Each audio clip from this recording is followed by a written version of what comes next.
Viva Voz, com Vera Magalhães.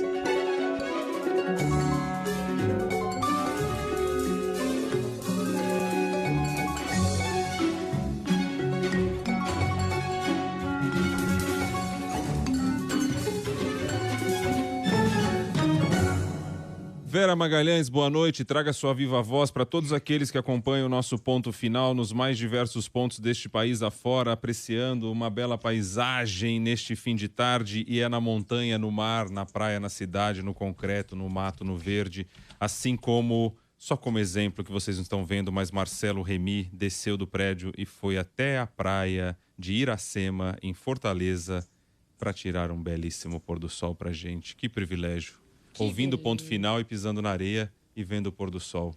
Aí sim, é um programa completo, né? Maravilhoso. Aqui o pôr do sol não está tão bonito, um dia meio feio em São Paulo, acinzentado, mas mesmo assim, boa noite para todos vocês, Bocardo. Já nossa solidariedade a quem escreve sem se identificar, dizendo que está no ônibus lotado, parado no Capão Redondo. Entendemos muito bem e a nossa luta é essa, para que todos possam ter um pôr do sol mais bonito. 6:06, Vera Magalhães, estou tomando seu tempo aqui. Braga Neto tá hoje... poético hoje. Braga Neto hoje, ministro...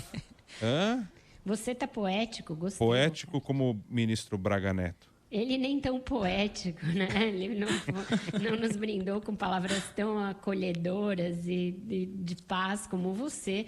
Um discurso ali, no mínimo estranho, do ministro Braga Neto na troca da guarda do comando do Exército. Saiu o general Pujol, entrou o novo comandante do Exército, o general Paulo Sérgio, e o ministro Braga Neto, que substituiu Fernando Azevedo na defesa, fez um discurso bastante afinado com o presidente Jair Bolsonaro. Ele não cruzou nenhuma linha, não fez nenhum tipo de ameaça velada. O discurso ficou bem dentro ali do esperado, do script, porém afinado com algumas ideias que são caras ao presidente Jair Bolsonaro. A saber, ele disse que é preciso respeitar o rito democrático e a escolha feita pelos brasileiros na urna, algo com o que todos nós haveremos de concordar com o ministro. É isso que se espera realmente da vigência de um regime democrático, tanto da parte de quem ganhou como de quem perdeu as eleições, que saibam respeitar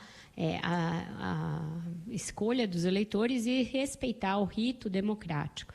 E disse que é preciso que todos se unam contra qualquer tentativa de desestabilização institucional.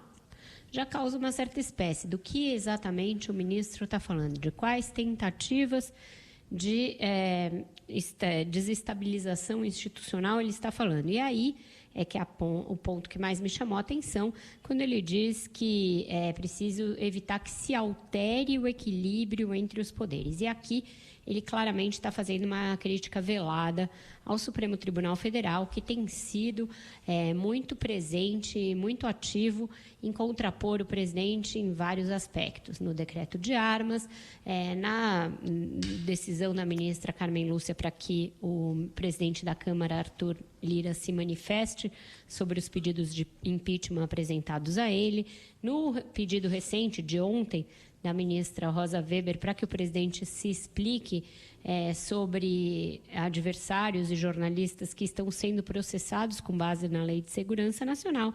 Então, aqui é onde, a meu ver, o ministro faz ali um alerta que ele não deveria fazer. Não cabe a ele falar em algo que prejudique, que altere o equilíbrio entre os poderes, porque está dentro das atribuições do Poder Judiciário, portanto, não altera o equilíbrio entre os poderes, os ministros exercerem isso, que é algo próximo do controle de constitucionalidade das ações presidenciais. O Supremo tem essa atribuição e vários ministros têm lançado mão dela. O presidente tem dito que é preciso que as Forças Armadas, que o seu Exército estejam do seu lado para evitar roubos de governadores, tentativas de governadores que ele compara a ditadores.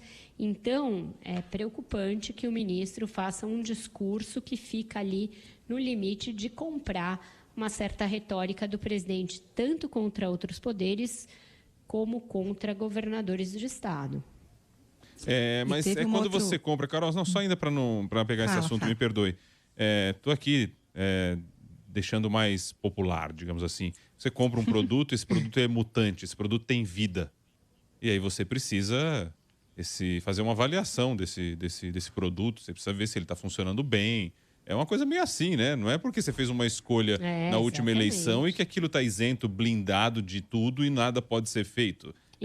Se quiser, faça de novo uma pesquisa e vê se tem algum eleitor arrependido ou não. E isso é um direito do eleitor também, estar satisfeito, insatisfeito, seja como for, não é? Tem esses mecanismos do eleitor que a gente verifica em eleições seguintes, ele tem a chance de se manifestar, portanto, reforçando ou revendo a sua opção de compra, entre aspas, da última eleição, Rodrigo. E tem também mecanismos que não são eleitorais, mas que são usados quando o governante de turno comete algum crime de responsabilidade, né? Como já foi usado em relação ao ex-presidente Fernando Collor e a ex-presidente Dilma. Na ocasião, aliados dos dois presidentes disseram a mesma coisa, que não se estava respeitando a vontade do eleitor. Mas o fato é que o impeachment é um instrumento previsto na Constituição, ele já foi usado 2 vezes, ele requer um rito aí todo que se seguiu nas 2 vezes, portanto, é engraçado como esse discurso ele varia a respeito de quem o profere, né? Esses mesmos aliados do presidente Jair Bolsonaro eram partidários do impeachment em 2016, quando quem sofreu o impeachment foi Dilma Rousseff. Agora, diante de uma mera possibilidade de que o presidente da Câmara se manifeste sobre pedidos apresentados de impeachment, portanto, ninguém aqui está dizendo que o Bolsonaro está sob risco de impeachment, até porque eu acho que ele não está, mas diante da mera possibilidade, já se vem falar que é preciso respeitar a vontade das urnas. Eu concordo plenamente, é preciso respeitar a vontade das urnas, mas é preciso também que os governantes ajam e governem dentro da lei, da Constituição e etc, etc. Se isso não acontecer, há outros instrumentos que não a urna para serem usados dentro também da vigência da democracia. E nem falando de impeachment, falando simplesmente de controle, de avaliação, simplesmente isso, de fiscalização, que é necessário. Não é porque teve uma escolha na urna há 2 anos que essa escolha ela é permanente, ela é blindada todos os dias. E nem é uma licença para se fazer tudo, né, que o governante imagina. Porque o Bolsonaro usa muito esse discurso também para essa política armamentista dele, dizendo que foi o projeto vencedor nas urnas. Mas nem todos os 50 e tantos milhões de brasileiros que votaram no presidente Jair Bolsonaro escolheram um projeto armamentista. Escolheram muitas vezes porque eram contra o PT, porque achavam que a economia precisava mudar. As razões de voto variam muito. É por isso que cada um dos programas que vai ser colocado em prática precisa da aprovação também do Congresso, que também ele foi eleito, né? Também os deputados e senadores foram eleitos. É preciso que os ministros e que o presidente não se esqueçam deste pequeno detalhe. Foram eleitos também para fiscalizar o executivo, como você está dizendo, Bocardi. Carol, me perdoe. Não, imagina, só ia chamar a atenção para um ponto da fala dele que me saltou aqui aos olhos, em que ele fala da questão ambiental, porque as Forças Armadas já estão no centro do maior calcanhar de Aquiles do governo, que é o combate à pandemia. E aí o ministro vem e coloca no colo das Forças Armadas também a preservação da Amazônia, num momento em que o governo está sendo muito criticado pela gestão do meio ambiente, né? E aí o ministro diz o seguinte, que quem está presente na região sabe que a floresta continua de pé e ninguém melhor do que as Forças Armadas para conservá-la. Quer dizer, passou um pano geral no governo nos pontos que são delicados nesse momento, né? Inclusive o ambiental. E, de novo, fazendo ali coro a algo que o presidente espera, né? A gente precisa lembrar, e estamos chamando a atenção aqui do discurso do Braga Neto, que muitas vezes o ouvinte fala, mas por que eles estão falando disso? Por que é importante?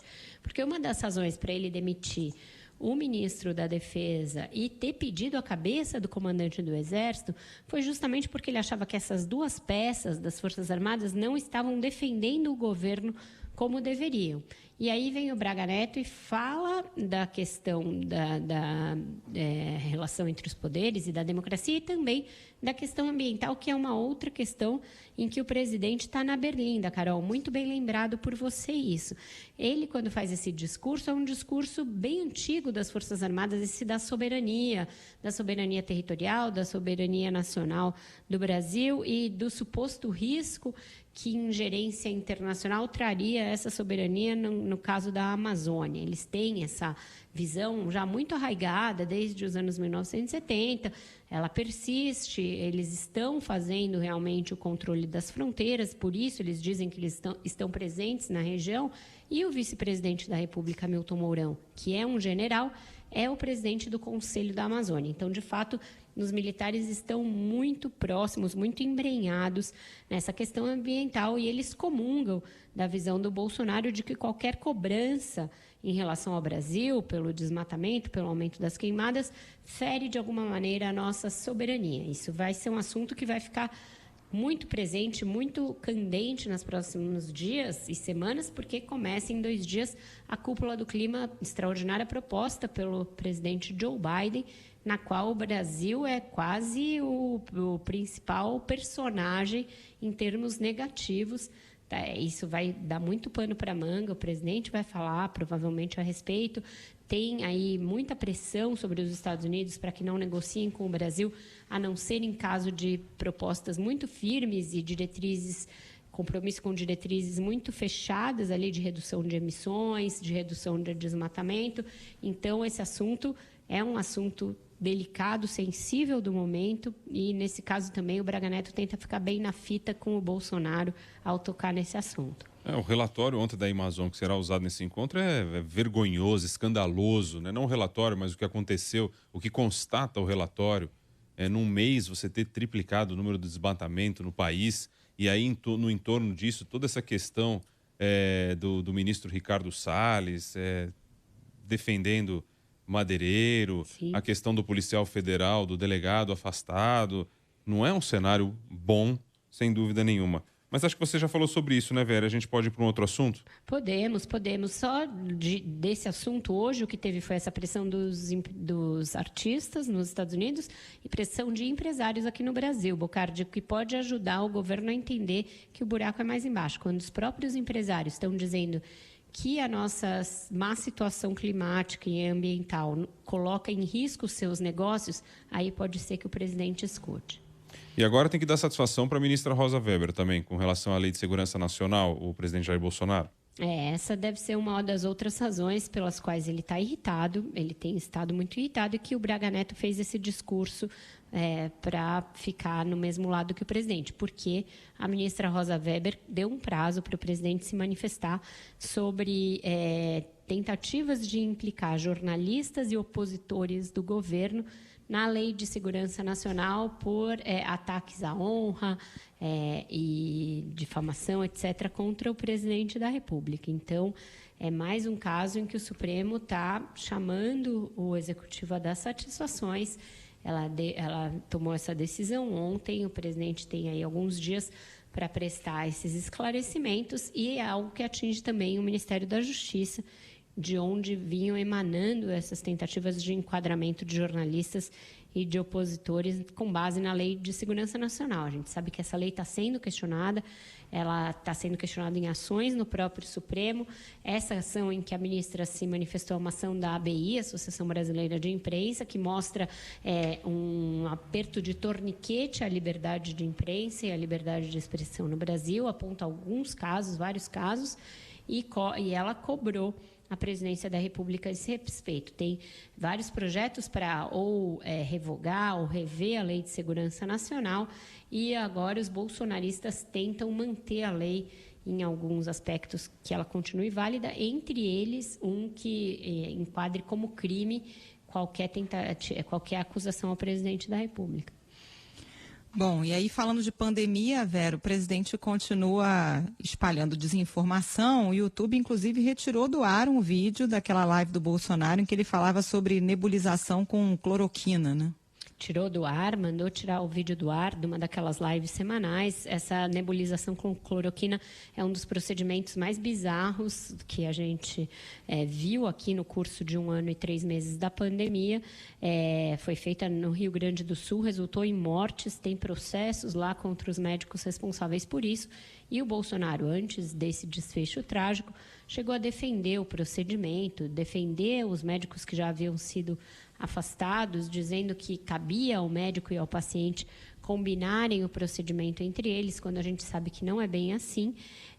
E essa questão do kit Covid, da cloroquina, ela ganhou uma dimensão tão grande que agora as entidades médicas que chegaram a flertar com esse absurdo e a condescender com o seu uso, agora estão tentando se dissociar dos resultados horríveis obtidos com esses medicamentos. O Conselho Federal de Medicina, ao participar, o seu vice-presidente, ao participar de uma audiência pública no Senado, disse que não, que o CFM nunca recomendou, nunca autorizou o uso do kit Covid, o uso de cloroquina, mas a gente sabe que no ano passado eles chegaram a fazer uma reunião e a emitir um comunicado que isso caberia a cada médico decidir, em comum acordo com o seu paciente, o que fazer, que tipo de tratamento adotar, inclusive cloroquina e hidroxicloroquina. Agora, diante dos resultados que comprovaram aquilo que já se sabia, a ineficácia desses remédios para tratar Covid-19, eles estão tentando tirar o corpo fora, mas nem bem a gente se livrou de uma droga milagrosa, já tem outra, né? Bolsonaro passou a defender aí com entusiasmo o uso de um novo medicamento, entre aspas, milagroso, a proxalutamida, que é um bloqueador hormonal. Também são testes muito iniciais que existem com o uso desse remédio e há suspeitas aí de fraude, suspeita de resultados ruins nos estudos clínicos feitos com esse medicamento no Amazonas. Então, convém que o presidente tenha um mínimo de bom senso e não passe nem bem, passou por uma maré, começar a defender um outro medicamento. Em outra ponta, a Anvisa aprovou o uso aí combinado de 2 medicamentos, mas só em hospital, para pacientes com casos leves e que não necessitem de respirador. Então, tem uma nova frente de medicamentos, que não é nenhuma dessas drogas milagrosas do Bolsonaro. São 2 medicamentos também com nome complicado, Casirivimab e Indevimab. São 2 medicamentos que podem ser usados só em hospitais, que são aqueles com anticorpos monoclonais. Então, deixa eu fazer um parênteses aqui nesse ponto, porque toda vez que a gente toca nesse assunto, aí vem aqui as mensagens não são tantas, cada vez menos, aliás, e aí isso aqui vem naquele nível grotesco que não vale a pena nem reproduzir, quando a gente fala dos assuntos aí relacionados a tratamento precoce. Então, assim, a Anvisa foi lá e aprovou hoje os medicamentos, aí tem várias restrições, eu li aqui na abertura do programa, são várias restrições, o cuidado, né, que tem que ter para esse coquetel, ele tem que ser administrado por infusão, juntos inclusive, infusão intravenosa, é um tratamento indicado para adultos e pacientes pediátricos com 12 anos ou mais, tem que ter um mínimo de peso, ele não é recomendado para pacientes graves, ele não é indicado para a prevenção da Covid, o que é importante, ele não substitui as vacinas, enfim, tudo aquilo que a Anvisa vai lá e coloca e condiciona para aquilo ser administrado, e tem que ser no hospital. Então, assim, se o próprio governo defende tanto a Anvisa e acredita tanto na Anvisa, e no começo dizia que só comprava vacina aprovada pela Anvisa, depois isso aí veio uma pressão grande que acabou nem respeitando mais, então por que não tem a aprovação de todos esses medicamentos ou desse coquetel precoce aí para o tratamento, se ele é tão eficaz e comprovado de acordo com o que essas pessoas falam? Então fica o doutor Anvisa, que também atende por Jair Bolsonaro, fazendo as suas medicações e naquilo que ele acredita, e a Anvisa, como órgão oficial de Estado, fazendo o seu trabalho e realmente autorizando aquilo que ela acredita com base na ciência. Então, onde essas pessoas, será que elas não escolhem onde elas querem acreditar?